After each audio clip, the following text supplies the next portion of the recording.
raha ny fitiavako anao io misy fetrany ane za tsy hoe rasaina taminao na deke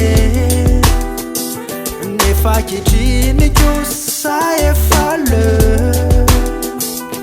ka leoko miala de mitsodrano anao de velomary anao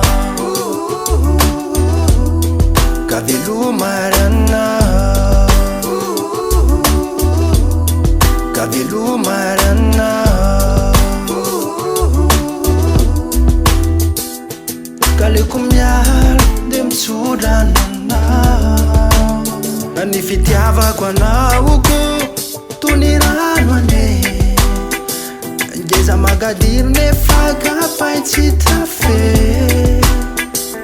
gade mbola tsy miafara amdisadis fa ampizay atsolomiantsy ka velomary anao ka velomary anao ka velomary anao ka leoko miala de mitsodrano anao raha ny fitiavako anao iny de toy ny foto nizaka ny roso nefa to zavapo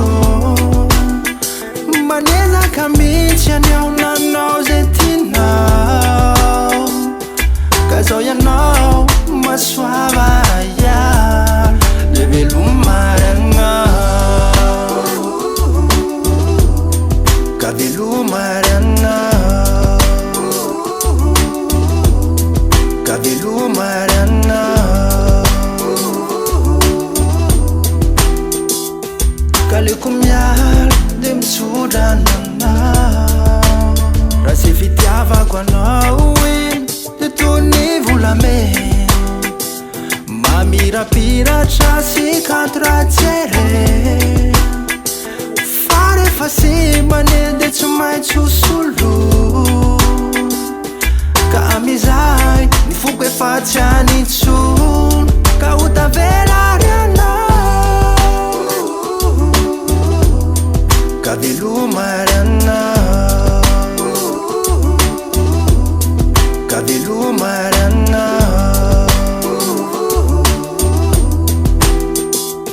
fa amizay ny foko efa tsy anitsony ka velomary anao ka velomary